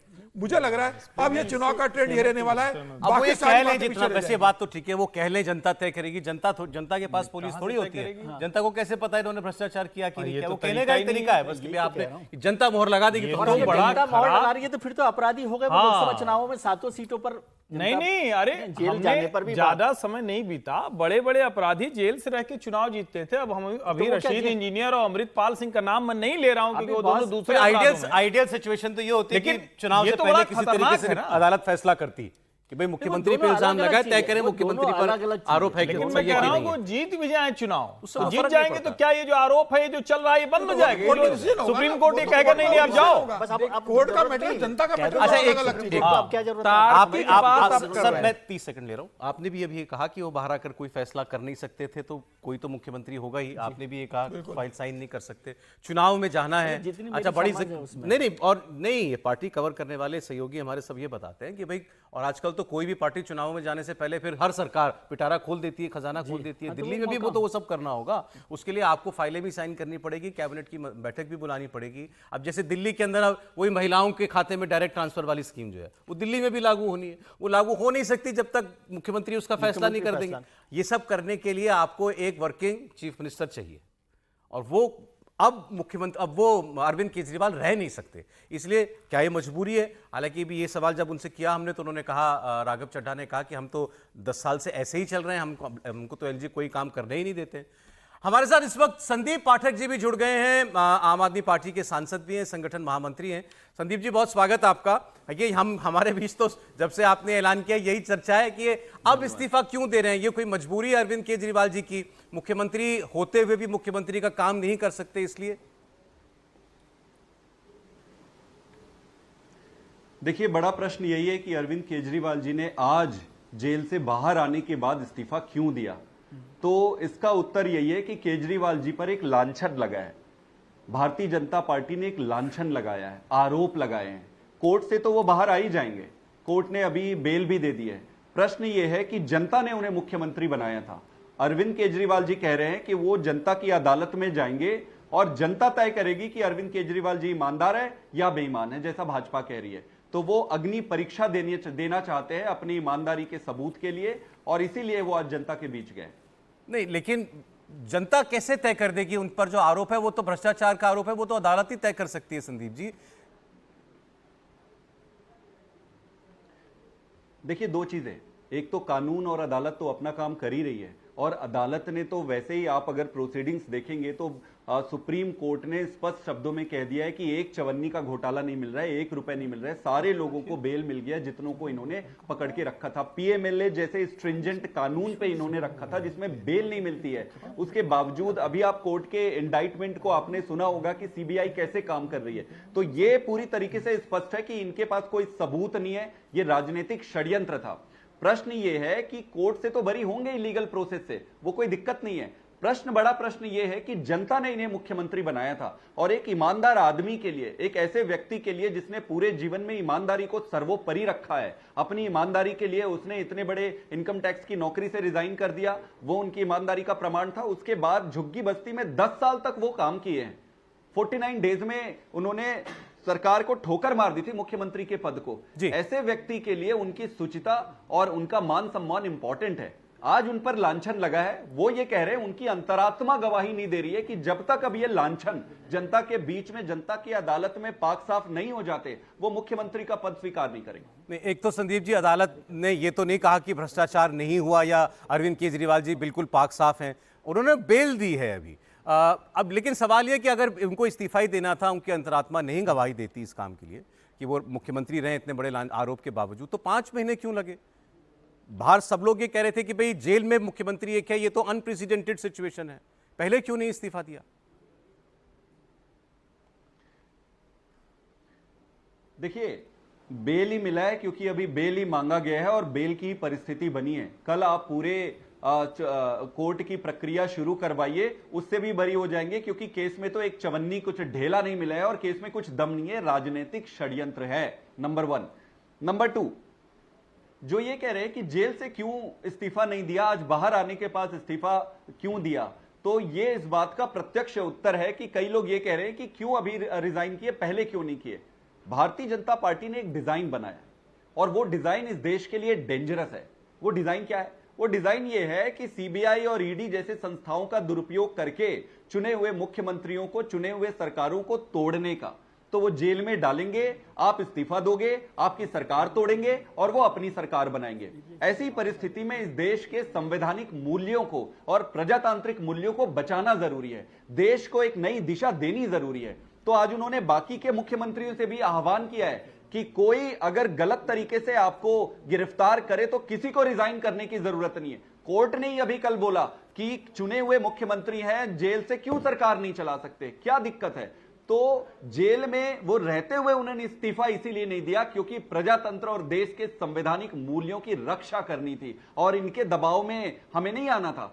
दूसरा प्रश्न ये है कि आज जब वो बाहर आ गए, केस में कुछ दम नहीं है, बेल मिल गई है, पीएमएलए जैसे केसेस से भी बेल मिल गई है, आज वो अपने फ्री विल से, अपने नैतिक मूल्यों के आधार पर, अपनी अंतरात्मा की आवाज को सुनकर वो कह रहे हैं कि अब जनता जब तक मुझे ईमानदारी का सर्टिफिकेट नहीं देगी तब तक मैं मुख्यमंत्री के पद पर नहीं बैठूंगा।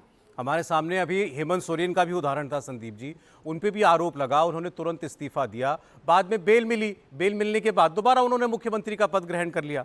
मतलब अब मैं ये जानना चाह रहा हूं कि आगे क्या, मतलब अब आप कह रहे हैं कि आइंदा से किसी भी मंत्री, मुख्यमंत्री के ऊपर कोई आरोप लगे उसको इस्तीफा नहीं देना चाहिए, तुरंत इस्तीफा नहीं देना चाहिए। देखिए,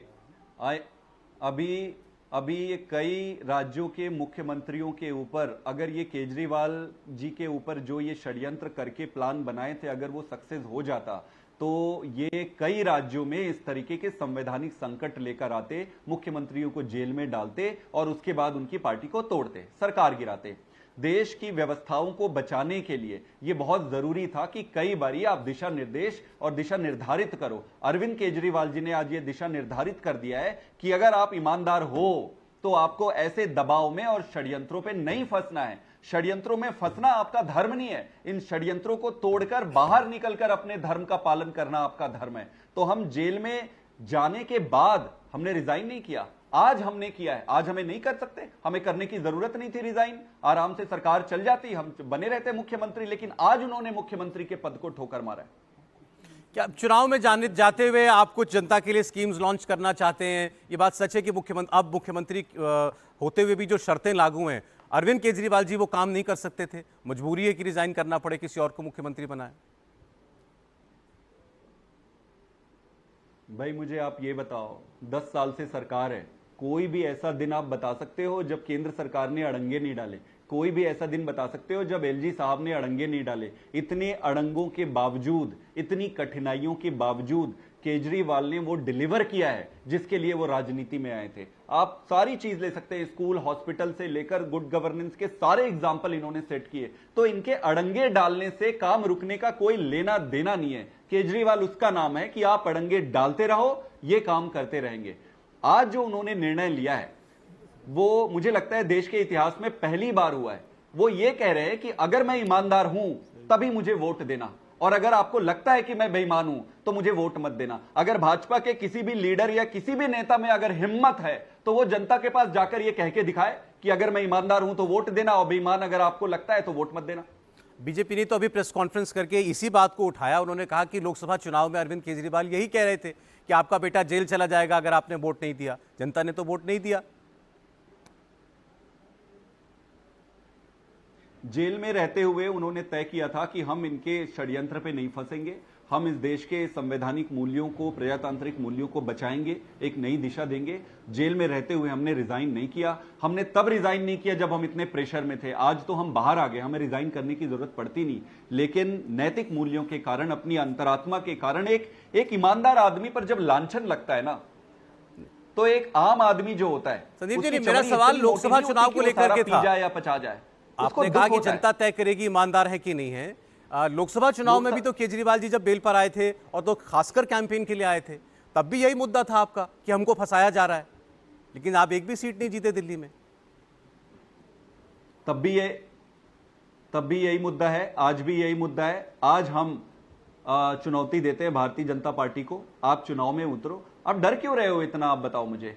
भारतीय जनता पार्टी डर क्यों रही है? आप चुनाव में आओ और चुनाव में जनता के सामने जनता को जाकर एक्सप्लेन करो कि अगर आपको लगता है कि केजरीवाल जी बेईमान है तो जनता को समझाओ। अच्छा, लास्ट क्वेश्चन संदीप जी, आप भी यही कह रहे हैं कि चुनाव में तय होगा, बीजेपी भी ये कह रही है जल्दी चुनाव कराओ। वो ये तो केजरीवाल जी से मांग कर रहे हैं कि आप विधानसभा भंग करो, इलेक्शन में जाते हैं। हम क्यों विधानसभा भंग करेंगे? ये हमारा काम है क्या? हमें पूरी बहुमत देकर जनता ने चुनाव में जिताया था। यहां पर भारतीय जनता पार्टी को, अमित शाह जी को नैतिक रूप से मोदी जी को इस्तीफा दे देना चाहिए। इस देश में प्रजातांत्रिक तरीके से चुने हुए सरकारों को गिराने और देश में अस्थिरता लाने के लिए कौन जिम्मेदार है? आप राज्य दर राज्य आप गिन सकते हो। क्या इनकी नैतिक दायित्व तो नहीं बनता है प्रधानमंत्री जी को इस्तीफा देने का? क्या आपका धर्म यही है? क्या आपको जनता ने इसीलिए मैंडेट दिया था कि आप चुनी हुई सरकारों को, इतने बड़ी बहुमत से जीते चुने हुए सरकार को आप गिराओगे? नैतिकता और नैतिक मूल्यों का इनको दूसरे को उलाहना देने की जरूरत नहीं है। मेरा सबमिशन यह है कि देश के इतिहास में यह पहली बार हो रहा है कि कोई नेता यह कह रहा है जनता को कि अगर आपको लगता है मैं ईमानदार हूं तो वोट देना, और अगर आपको लगता है कि मैं बेईमान हूं तो वोट मत देना। इससे बड़ी कसौटी और कुछ नहीं हो सकती। संदीप जी, बहुत शुक्रिया आपका हमसे बात करने के लिए। संदीप पाठक जी बात कर रहे थे हमसे, आम आदमी पार्टी के सांसद और संगठन महामंत्री भी हैं, सीनियर लीडर हैं आम आदमी पार्टी के। उन्होंने कहा केजरीवाल जी ने इतिहास रचा है इस्तीफा देकर के। बिल्कुल इतिहास रचा है, क्योंकि अभी उन्होंने इस्तीफा दिया नहीं है। हाँ, देने की घोषणा कर नहीं, सुनिए, ऐसा है, वही बात है ना, वो देंगे तब ना। अभी तो अब जरा प्रतीक्षा करिए, सस्पेंस बनेगा, जासूसी कथा चलेगी, इवेंट होगा, और पता नहीं। देखिए, अरविंद केजरीवाल जी, एक सवाल रह गया संदीप जी से, 2 दिन क्यों चाहिए? वो तो भाई यही, अभी तो यही ऐसा है। देखिए, अच्छा। जितना मैं अरविंद जी को अभी तक समझने की कोशिश किया हूँ, थोड़ी गहराई से कोशिश किया हूँ, 2005 में तो लाए थे तो लगा था कि बहुत करें, उसके बाद कोशिश किया हूँ, तो वो इस्तीफा देंगे कि नहीं देंगे ये अभी तय मत मान लीजिए। क्या बात कर रहे हैं अब आप? ये भाई 48 घंटे का समय उन्होंने लिया है, 48 घंटे में उनकी पार्टी क्या करेगी? अभी आतिशी जी बैठी थी, बोल रही थी कि सरकार अभी 1 दिन चलेगी या 1 महीने चलेगी। वो बोल रही थी कि 1 दिन चलेगी या 1 महीने चलेगी। वो क्या करेंगे आगे? क्यों डाउट है आपको कि इस्तीफा होगा कि भी नहीं होगा?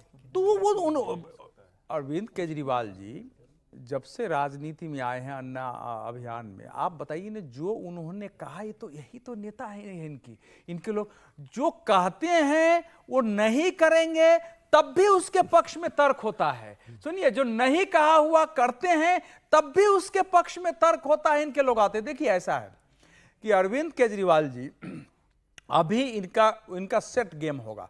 इनकी राजनीति के कुछ यूएसपी रहे इनके तरीके का। सबसे पहला रहा है कि एडवर्टीजमेंट, व्यापक अपनी बात को प्रचारित कैसे करना है, उसके लिए पूरा। दूसरा इवेंट मैनेजमेंट, हर चीज को एक इवेंट बनाओ, छोटी से छोटी चीज को। तीसरा रहा है कि कोई एक टारगेट ढूंढो और उसी पर लगातार हल्ला बोलो, ये तीसरा उनका रहा है। तो ये और भी 2 और रहा है, लेकिन इसमें तीन इसमें प्रासंगिक है। तो उस 3 की शुरुआत उन्होंने जेल से बाहर आने के साथ कर दी। पहला तो उन्होंने कह दिया जब उन्होंने कहा कि राष्ट्र विरोधी शक्तियों से लड़ना है, बीजेपी राष्ट्र विरोधी शक्ति है। राष्ट्र शब्द का इस्तेमाल बीजेपी ज्यादा करती है, राष्ट्र विरोधी शब्द बीजेपी ज्यादा बोलती है। भारत राष्ट्र के विकास में यह बाधा बन रहे हैं, हमको देश का विकास करना है। उन्होंने बीजेपी का एजेंडा और राष्ट्र का एजेंडा छीने, उन्होंने लोकल कोई बात नहीं की। अब आज उन्होंने ये बता दिया कि हम इस्तीफा देंगे। अब 48 घंटे तक आप वेट करिए पहले कि वो क्या करेंगे। 48 घंटे में मान लीजिए अगर एक बार तय हो गया, क्योंकि जैसे ही वो जो जिस इस्तीफे की 49 दिन की बात हो रही थी, वो जन लोकपाल का ये विधेयक लाए थे। जन लोकपाल पारित कराने के लिए ये राजनीति में आए थे।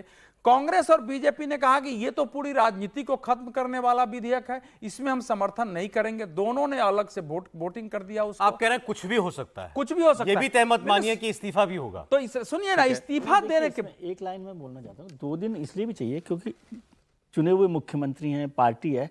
अभी 2 दिन में पार्टी भी तो तय करे कि भाई वो उनको मुख्यमंत्री, हो सकता है पार्टी के सारे लोग जो 60 विधायक हैं और दिल्ली की जनता है वो कहे कि नहीं आपको मुख्यमंत्री रहना है। कोई फैसला इतना जल्दी नहीं करना चाहिए ना। यार आप लोग खामखा में दही बना रहे हो इस चीज का। कर दिया उन्होंने, ऐलान देंगे इस्तीफा, ऐलान कर दिया, लेकिन जनता की राय भी तो आपको याद है, वो जो 14-15 के इलेक्शन की बात कर रहे हैं, तब से आम आदमी पार्टी हमेशा कहती रही है कि जनता की राय लेंगे, राय लेके काम करेंगे। केजरीवाल जी ने कहा इस्तीफा होगा भाई। तो सौरभ जी जानबूझ के मासूमियत कर रहे हैं, और या वो चाह रहे हैं कि हम लोग बोलें और जनता को सब याद आए। बच्चों की सौगंध, मासूम लोगों में से हैं। मासूम है, ठीक है। बच्चों की सौगंध खाता हूं, कांग्रेस के साथ कभी सरकार नहीं बनाऊंगा, राजनीति में नहीं आऊंगा, कभी भी किसी तरह की सुविधा, सुख सुविधा नहीं लूंगा, गाड़ी नहीं वो याद है वो छोटी गाड़ी चलती थी, नीली वाली वैगन। अभी मुझको खांसी आ गई तो उन्होंने कहा कि खांसी बड़ा, तो खैर ठीक है, वो भी अच्छा है। कुल मिलाकर अरविंद केजरीवाल आज तक जो कहते रहे, और अभी वाला तो मतलब सर्वश्रेष्ठ उदाहरण है। उन्होंने कहा था भाई आपके ऊपर अगर कोई लग गई, वो आपको याद है वीडियो, सोनिया गांधी को जरा पकड़ के 3 दिन के लिए डालो, सब ठीक हो जाएगा, अभी समझ में आ जाएगा। वो अरविंद केजरीवाल जो कहते थे अगर आरोप लगा तुरंत त्यागपत्र दो। और सोचिए अभी हम लोगों के सामने देखते देखते कितना झूठ आम आदमी पार्टी के लोग बोल रहे हैं। कह रहे हैं कि 13 में सरकार बनी थी, अरविंद जी ने त्यागपत्र दे दिया, त्याग कर दिया। अरे भैया 28 विधायक थे तुम्हारे, 31 भारतीय जनता पार्टी के थे, 8 कांग्रेस के थे। तुम त्यागपत्र न देते तो करते क्या? विकल्प नहीं था। उसके बाद क्या था? कोई भी हो, वो रैली आपको याद है, अब भूल गई होगी, मैं याद दिलाता हूं। अपना मोबाइल निकालो, वीडियो बनाओ और इस नंबर पर भेज दो। कहां गया वो वाला नंबर? वो नंबर भी एक था ना, अब तो इतने आ गए, उनमें से किसी का नहीं आ रहा है। तो मैं ये कह रहा हूं कि अरविंद केजरीवाल जो कह रहे हैं वो कैसे करते हैं, उसके लिए तैयार कर लेते। और देखिए एक बात की प्रशंसा की जानी चाहिए, मंत्री, विधायक, सांसद, कन्वीनर, सबका प्रशिक्षण कहीं 2-3 दिन कमरा बंद करके बहुत अच्छे से हुआ है। एक लाइन, एक शब्द, एक वाक्य बदल ही नहीं रहा है। सब पार्टी लाइन पे। आप पूछते हैं कि अच्छा 7 सीटें हार गए, बताओ जनता ने तो तय कर दिया था कि तुम जेल ही में रहो भैया। तो क्या कहते हैं, एक ईमानदार व्यक्ति को जब चोट लगती है, अरे ये सब रटे हुए हैं वही। अरे भाई ईमानदार कैसे तय होगा? हम तो कह रहे हैं ईमानदार हैं, लेकिन अगर मेरे ऊपर आरोप तय होगा तो न्यायालय है, एजेंसी प्रमाण तय करेगी, उसके बाद तय होगा। और अगर अभी आप कह रहे हैं कि जनता तय करेगी, 7 की 7 सीटें हरा दी, तो इनको जाके सर्वोच्च न्यायालय में याचिका डालनी चाहिए थी। जनता ने कहा है मुझे जेल में रहना चाहिए, कह रहे हैं क्या? तो मुझे लगता है कि अवधेश जी और विजय जी जो कह रहे हैं, दोनों लोग वरिष्ठ हैं, तो सब इन्होंने आपको अरविंद जी को जितने लोग देखा है। सर, आपको जितने लोग सुन रहे हैं सब एक ही सवाल का जवाब चाहते हैं। कोई इस्तीफा नहीं देता है अगर कोई मजबूरी ना हो। क्यों छोड़ेंगे सीएम का पद? वो ठीक नहीं छोड़ा, 5 महीने बाद चुनाव भी हो रहा था, कौन पूछने आना था उनको? कोई मजबूरी है जो उनको इस्तीफा देना पड़ा। वो मजबूरी क्या है ये आप अपनी समझ से बताइए। मैं तो एक लाइन में बता रहा हूं दिल्ली में अरविंद केजरीवाल की ईमानदार वाली छवि पूरी तरह से ध्वस्त हो चुकी है। शीश महल सबने देख लिया है, लंबी लंबी गाड़ियों के काफिले देख लिए हैं। अरविंद केजरीवाल जिस तरह से व्यवहार कर रहे हैं, उनके मंत्री जिस तरह से व्यवहार कर रहे हैं, वो सबने देख लिया है। शराब घोटाले में गंभीर आरोप है, डीजेबी में गंभीर आरोप है, मोहल्ला क्लिनिक में गंभीर आरोप है, शिक्षा में गंभीर आरोप है। उसके बीच में वो वाली छवि बची नहीं है। सबको हटाकर नैतिकता का नया पहाड़ तैयार, इमेज मेकओवर के लिए, इमेज मेकओवर के लिए, इसके अलावा कुछ नहीं। समीर जी, आपके हिसाब से? देखिए, मुझे लगता है कि अरविंद केजरीवाल ने इसलिए इस्तीफा देने का निर्णय लिया कि उन्हें पता है कि वो मुख्यमंत्री के रूप में काम नहीं कर सकते और चुनाव में जाना है। कई जनता की घोषणाएं करनी होगी, कैबिनेट की बैठक बुलाई जाएगी, प्रपोजल लाया जाएगा, पास किया जाएगा और एलजी को भेजा जाएगा। जब तक कैबिनेट की बैठक नहीं होगी, प्रस्ताव पास नहीं हो सकते। तो घोषणाएं तो करना है ना, कहीं नई घोषणाएं करेंगे, जनता के हित में सरकार में वापस लौटना है। तो मुझे लग रहा है कि मुख्यमंत्री देकर अरविंद केजरीवाल संगठन की जिम्मेदारी निभाएंगे और घर घर जाकर बताएंगे कि मैं ईमानदार हूं, मैंने भ्रष्टाचार इसका जवाब भी संदीप पाठक और राघव चड्ढा दोनों ने दिया कि काम हमको वैसे ही कौन सा करने देते हैं एलजी, हम काम करने का कोई तो तरीका निकाल ही लेते, वो मजबूरी नहीं है हमारी। नहीं, कभी कैबिनेट की बैठक में जो प्रस्ताव पास हुए, एलजी ने कभी नहीं रोका। सभी प्रस्तावों को एलजी अप्रूव कर देते हैं। आप कैबिनेट की बैठक बुलाइए ना, मुख्यमंत्री के रूप में आप बुला नहीं सकते, आपको सुप्रीम कोर्ट ने रोक दिया है। तो अब आपकी मजबूरी है कि आपको कैबिनेट की बैठक बुलाना है, प्रस्ताव पास करना है, एलजी के पास भेजना है। हाँ। और जनता के लिए जो भी आपको घोषणाएं करना है, उसके लिए आपको कैबिनेट की बैठक करना पड़ेगी, मुख्यमंत्री लगेगा। तो अब जब सुप्रीम कोर्ट का है कि आप मुख्यमंत्री के रूप में काम नहीं कर सकते, तो अब एक मुख्यमंत्री बनाओ, 6 महीने के लिए, 4 महीने के लिए, चुनाव तक घोषणाएं करवाओ और जनता को बताओ कि देखो आम आदमी पार्टी ने आपके लिए घोषणाएं की है। और मुझे लगता है कि इसलिए उन्होंने किया, जब मजबूर हो गए कि आप कोई रास्ता नहीं बचा है। अगर सुप्रीम कोर्ट ये नहीं कहता कि आप फाइल साइन नहीं करोगे, तो ये इस्तीफा नहीं देते, अरविंद केजरीवाल आज ही कुर्सी पर जाकर बैठ जाते हैं। इससे फायदा होगा अरविंद केजरीवाल को कोई चुनाव में? मुझे नहीं लगता कोई फायदा होने वाला। इससे केजरीवाल की छवि को बहुत डैमेज हुआ है। लोकसभा चुनाव में 7 सीटें हार गए, जिस तरीके से विधायक पार्टी छोड़कर जा रहे हैं, जिस तरीके से पार्षदों ने पार्टी छोड़ी है, मुझे लग रहा है अगला चुनाव अरविंद केजरीवाल के लिए बहुत मुश्किल होने वाला है। ये जानकारी आई है, मंगलवार को इस्तीफा देंगे केजरीवाल। देखिए, ऐसा है नहीं, वो तो हनुमान जी का दिन, तो बता के गए हैं कि मंगलवार को, वो तो अच्छा हनुमान जी का दिन है भाई। हाँ, तो हनुमान जी में जाते थे। कि मैं जो कह रहा हूं कि हम सब लोग तार्किक राजनीति की बात कर रहे हैं। जितनी राजनीति हमने समझी है, जब मैकियावेली ने जो लिख दिया था कि सफल राजनीति वही है जो कहता है, वो double standard of morality Machiavelli का है। आपके दर्शक अब मेरे ख्याल से जो पढ़े होंगे वो जानते होंगे। तो मैकियावेली के सिद्धांत को किसी नेता ने अगर ठीक से पूरी तरह भारत में लागू किया है तो अरविंद केजरीवाल जी है। बाकी लोग भी करते हैं झूठ और सच। तो इसीलिए इस समय देखिए, वो जो इस्तीफा है इस समय, हम सब लोग अरविंद केजरीवाल जी के जो इवेंट वाला हमेशा ध्यान रखिए आप, उसको केंद्र में रख के आप कोई चीज जब सोचेंगे उनका, चाहे वो उस समय भी जो आंदोलन आया था, आज इसलिए याद दिलाना है कि मैंने उस पर एक लेख लिखा था या बोलता भी था मैं टीवी पर कि आंदोलन करने के लिए 10,000 रुपये जुटाना हम लोगों को कठिन होता था। ये एक पंचतारा संस्कृति का आंदोलन शुरू हुआ है। जैसे मक्के की रोटी और सरसों का साग पहले गरीब का भोजन होता था, जैसे ही 5 स्टार ने अपना लिया, वो गरीब के हाथ से छिन गया। वैसे ही अरविंद केजरीवाल जी ने जो उस प्रकार से साउंड सिस्टम, इतने डेसिबल में साउंड जाएगा, अन्ना हजारे कितनी दूरी पर बैठेंगे, कौन कौन मंच पर आएगा, मीडिया कैसे वहां, इतनी व्यवस्था से तो भारत में कभी आंदोलन हुआ ही नहीं था। इतना इवेंट तो कर रहे थे।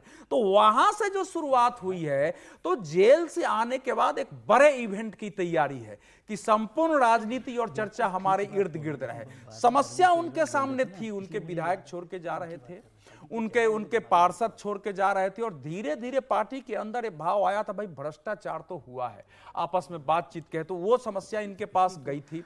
ये भी समस्या गई थी कि जब ये जेल गए थे तो जितने बड़े आंदोलन की संभावना दिल्ली में थी, सारे कैमरे लगे हुए थे, उतनी बड़ी संख्या में लोग, उतना बड़ा आंदोलन इनके पक्ष में या बाकी के पक्ष में नहीं हो पाया दिल्ली में। तो ये सारे चीजें इनके पास सूचना थी। तो अब इसको अपने पक्ष में मोड़ना है, क्योंकि विपक्ष ने उनके लिए पूरा रिक्त मैदान कर दिया था निकलने के ये बाद। इंटरेस्टिंग बात लेकिन आपने भी कही कि जब वो जेल गए तो दिल्ली में वैसा कोई आंदोलन नहीं हुआ, कोई प्रदर्शन बिल्कुल नहीं हुआ। आंदोलन, कोशिश थी कि लंबा आंदोलन किया जाए, लोग उस ढंग से सड़कों पर नहीं आए, पूरी कोशिश हुई, मोहल्ले मोहल्ले गए, कुछ लोग आ रहे थे, बस इतना ही हुआ। तो वो उनको दिखा कि भाई लोगों के बीच में कोई चीज गई है, मेरे जेल जाने का कोई दुख दर्द नहीं। विपक्ष जो बीजेपी है उसने इस बीच पूरा रिक्त कर दिया।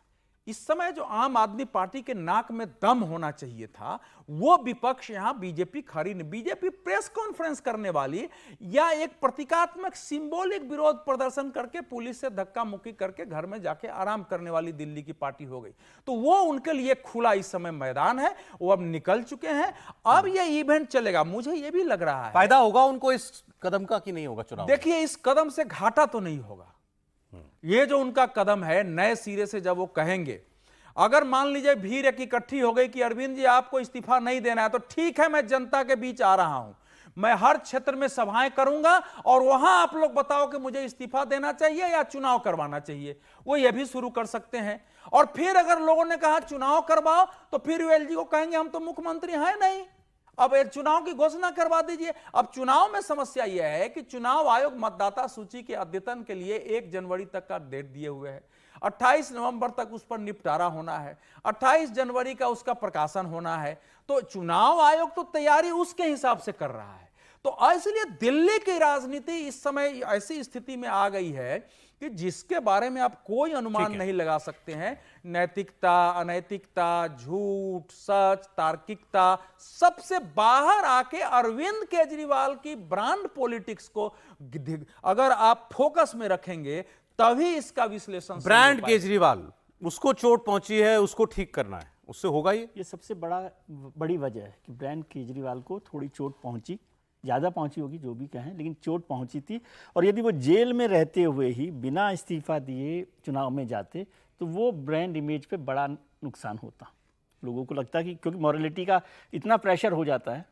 गांधी जी तो कहा करते थे कि लोकतंत्र में लोकलाज बहुत ज़रूरी है, तो लोकलाज नहीं हो तो लोकलाज तो उसकी मॉरलिटी की बात है। तो अब ये काम कर दिया उन्होंने कि अब इस्तीफा दे दिया, दे देंगे अवधेश जी के हिसाब से। मान लेता हूँ मैं कि दो दिन बाद भी यदि हम चर्चा करें इस्तीफा दे देंगे, तो वो जो एक दाग था, वो कई बार धुलाई करते रहते हो तो दाग भी तो कमज़ोर होता है ना। तो वो ये अगले 4 महीने में वो कमज़ोर होगा। और वो इसके साथ साथ दूसरा जो बात है, मतलब ब्रांड इमेज के लिए, दूसरा सरकार के लिए जो काम करने हैं, चुनाव में जाएँ तो कुछ लेकर जाए ना। हम किसी के घर जाते हैं तो कुछ तो लेकर जाते हैं। तो वैसा अब जब चुनाव में जा रही है तो पार्टी क्या लेकर जाए, क्या लोगों को एक फ्री बीज या जो भी आप नाम देते हैं, वो फैसले कैसे सरकार कर सके, उसके लिए कि ये मौका हो गया है। और बीजेपी के लिए मुश्किल वाला काम है ये, आप इसको आसान मत समझिए। ये ब्रांड केजरीवाल रिवैम्प होगा। मुश्किल छोटा शब्द है, ठीक है, बीजेपी के लिए मुश्किल छोटा शब्द। बीजेपी को बड़ी उम्मीद थी कि ये सब 5 महीने की जेल वेल से अरविंद केजरीवाल के ऊपर बहुत बड़ा डेंट लगा होगा इमेज के ऊपर, चुनाव में हमको फायदा होगा। लेकिन अवधेश जी बता सकते हैं 5 महीनों में बीजेपी नया नेता ढूंढ सकती है दिल्ली में? देखिए, दिल्ली में अरविंद केजरीवाल का उत्तर बीजेपी आज तक ढूंढ नहीं सकी, क्योंकि वो जिस प्रकार से इस समय स्टेट के लीडर वैसे भी जो आ रहे हैं, सब नरेंद्र मोदी जी पर, नरेंद्र मोदी, अमित शाह सब कर देंगे। मैं एक ब्रांड पॉलिटिक्स ये अरविंद केजरीवाल कैसा करते हैं उसका एक ज्वलंत उदाहरण आपको कोरोना काल में आया। कोरोना काल में आईटीबीपी ने आपको एक क्षेत्र में 10,000 बेड का एक क्वारंटाइन सेंटर बनाया था, और वो गृह मंत्रालय का प्रोजेक्ट था आईटीबीपी का। उसके लिए एक राधा स्वामी सत्संग के और निरंकारी ने जमीन जगह दी थी। इनके पास निमंत्रण आया गृह मंत्रालय से कि आपको उसमें मुख्यमंत्री के नाते आना है जी। इन्होंने ट्वीट किया गृह मंत्री अमित शाह को कि गृह मंत्री जी, हमारे दिल्ली में 10,000 बेड का क्वारंटाइन सेंटर बन रहा है, आप उसमें आए, आपको निमंत्रण दिया जाता है। गृह मंत्री को इन्हीं के ट्वीट पर उत्तर देना पड़ा कि अरविंद केजरीवाल जी, ये आईटीबीपी का प्रोजेक्ट है, गृह मंत्रालय करा रहा है, आपको मुख्यमंत्री के रूप में निमंत्रण दिया गया है और आप मुझे बुला रहे हैं। तो इसलिए कह रहा हूं कि अरविंद केजरीवाल जी की पॉलिटिक्स को समझना आसान नहीं होता है।